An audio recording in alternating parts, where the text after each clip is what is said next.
இப்போ நம்ம பார்க்கக்கூடிய ஒரு இம்பார்ட்டன்ட் டிப்ஸ்ன்னு சொல்லலாம். இந்த கான்செப்ட்ல இருந்து நிறைய தடவை கொஸ்டின்ஸ் கேட்டிருக்காங்க. எப்படியெல்லாம் கேட்டிருக்காங்க அப்படிங்கிறது இப்போ பாருங்க. Energy stored in a capacitor. ஒரு கெப்பாசிட்டர்ல எவ்வளவு எனர்ஜி ஸ்டோர் ஆயிருக்கும், இதுலயே energy stored per unit volume என்ன, ஒரு யூனிட் வால்யூம்ல எவ்வளவு எனர்ஜி ஸ்டோர் ஆயிருக்கும், இந்த ரெண்டு இதுலயுமே கொஸ்டின்ஸ் கேட்கறாங்க. இதுல வந்து பாருங்க, energy stored in a capacitor, இதுக்கான ஃபார்முலா வந்து பாருங்க, U is equal to half CV square. இதை வந்து ஒரு தடவை கொஸ்டின்ல கேட்டிருக்காங்க. U is equal to என்ன, half CV square அப்படிங்கிறது ஃபார்முலா. அதுக்கு அடுத்தது இதே ஃபார்மட் இன்னொன்னு என்ன, half into QV. சரியா, Q into V. CV square எப்படி எழுதலாம்னா CV into V ன்னு எழுதலாம். ஆனா Q ஓட வேல்யூ நமக்கு என்ன தெரியும், Q is equal to CVங்கிறது தெரியும். அதை வச்சுட்டு என்ன பண்றோம், half QV அப்படிங்கிறது இன்னொரு ஃபார்முலா. இதுக்கு அடுத்தது இன்னொரு ஐடியா வந்து என்ன, Q square divide by 2C. Q square divide by 2C அப்படிங்கிறது அடுத்த ஃபார்மெட். சரியா, இப்போ வந்து என்ன பண்றோம், மேலையும் கீழே இதே ஈக்குவேஷன் இருக்கட்டும். இங்க வந்து பாருங்க, இதே ஈக்குவேஷன் half CV ஸ்கொயர் இருக்கு. என்ன பண்ணலாம், மேலையும் கீழையும் C ஆல மல்டிப்ளை பண்ணி டிவைட் பண்ணிக்கிறேன். அப்ப C ஸ்கொயர் V ஸ்கொயர் என்ன எழுதலாம், Q ஸ்கொயர் எழுதலாம். அப்ப Q ஸ்கொயர் பை 2C. அப்ப இதுவும் வந்து என்ன, எனர்ஜி ஸ்டோர்டுக்கான one of the formula. Okay, அப்ப இந்த மாதிரி 3 கொஸ்டினுமே கேட்டிருக்காங்க. Energy stored in a capacitor அப்படின்னு கேட்டா U is equal to half CV square, half into QV, Q square by 2C. இந்த மூணுமே கேட்டிருக்காங்களா. அதுக்கு அடுத்தது energy stored per unit volume. ஒரு யூனிட் வால்யூம்ல எவ்வளவு எனர்ஜி, இது கேபிட்டல் யூ போட்டா இது ஸ்மால் யூ போட்டுக்கோங்க. இது பத்தின இது தேவையில்ல, ஜஸ்ட் இது எனர்ஜி ஸ்டோர்டுனா இது energy stored per unit volume அப்படிங்கிறப்ப என்ன பண்றோம், டிவைட் பை இதோட volume. Volume parallel plate capacitor அப்படின்னு எடுத்துட்டோம்னு வச்சுக்கோங்களேன். இதோட வால்யூம் என்னன்னா இதோட ஏரியா என்னங்கிறத போட்டுக்கணும், இதோட டிஸ்டன்ஸ் டி என்னங்கிறத போட்டுக்கணும். அப்ப டிவைட் பை ஏடி போட்டோம்னா energy stored per unit volume என்னங்கிறது கிடைக்கும். அப்ப வந்து பாருங்க, half CV square divide by ஏடி அப்படிங்கிறது ஃபார்முலா.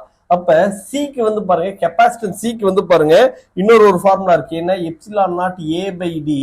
இன்னொன்னு விக்கு பதில இன்னொரு ஃபார்முலா என்னன்னா இடி அப்படிங்கிற இன்னொரு ஃபார்முலா இருக்கு.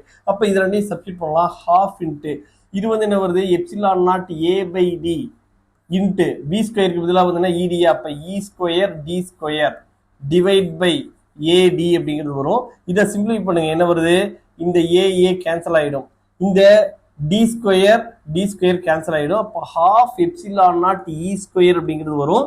இதை ஒரு தடவை கொஸ்டினா கேட்டிருக்காங்க, U is equal to half epsilon not E square அப்படிங்கிறது. நமக்கு இதுல இன்னொரு ஃபார்மட், ஈக்கு பதிலாக என்ன பண்றோம், வி பை டின்னு போட்டுக்கிட்டோம்னு வச்சுக்கோங்களேன். இதே இதுதான், ஈக்கு பதிலாக வி பை டிங்கிறத போட்டோம்னா இதே எனர்ஜி ஸ்டோர்டு பர் யூனிட் வால்யூம்க்கு half epsilon naught V square by D square. இது எல்லாமே இந்த பாருங்க, energy stored per unit volume, energy stored in a capacitor. இது எல்லாமே வந்து என்ன பண்ணிருக்காங்க, ஒவ்வொரு வருஷமும் கேட்டிருக்காங்க. இது ஒரு வருஷம் ஒரு கொஸ்டினா கேட்டிருக்காங்க, இதை ஒரு தடவை கேட்டிருக்காங்க, இதை தனியா ஒரு தடவை கேட்டிருக்காங்க. அதுக்கு அடுத்தது என்ன, இதை டிரைவ் பண்ண மாடல் இதுவும் சொல்லலாம். ஆனா இதை டிரைவ் பண்ண மாடல் மேபி இந்த தடவை இப்படி கொஸ்டின்ஸ் கேட்கலாம். இந்த கொஸ்டினும் கேட்டிருக்காங்க, அதே மாதிரி இதையும் கேட்டிருக்காங்க. இது எல்லாமே energy stored in a capacitor. சரியா, இங்க வந்து பாருங்க, பிராக்டிஸ் கொஸ்டின்ஸ் கேட்கறீங்களா, நான் உங்களுக்கு ஸ்கிரீன்லயே காமிச்சிடுறேன், அதை பார்த்துக்கோங்க. வந்து பாருங்க, energy stored in a capacitor half QV 1 by QV 2 by QV. Answer பண்ணலாமா, இதை கமெண்ட் பண்ணும். நீங்க வந்து என்ன கமெண்ட் பண்றீங்க. அதுக்கு அடுத்து energy stored in a capacitor of capacity C and potential given by என்ன, CV by 2 C square V square by 2 C square V by 2 Q square by 2C. இதுல நீங்க தப்பா சூஸ் பண்றதுக்கு ஒரு ஆப்ஷன் இருக்கு. நீங்க இதுதான் கரெக்ட்னு தப்பா ஒன்று சூஸ் பண்ணுவீங்க. ஓகே, கமெண்ட் பண்ணுங்க பார்க்கலாம். அதுக்கு அடுத்து, a parallel plate capacitor has a uniform electric field E in the space between the plates. If the distance between the plates is D and the area of each plate is A, the energy stored in the capacitor is. பாருங்க, நம்ம ஏற்கனவே உங்களுக்கு போட்டு காமிச்சிருக்கேன், என்னங்கிறத கரெக்டான answer choose பண்ணுங்க. அதுக்கு அடுத்தது, in a parallel plate capacitor the distance between the plates is D and the potential difference across the plates is V. Energy stored per unit volume between the two plates of the capacitor. இதுவும் நான் உங்களுக்கு கொடுத்துருக்கேன். சரியா, இது எல்லாமே previous year questions.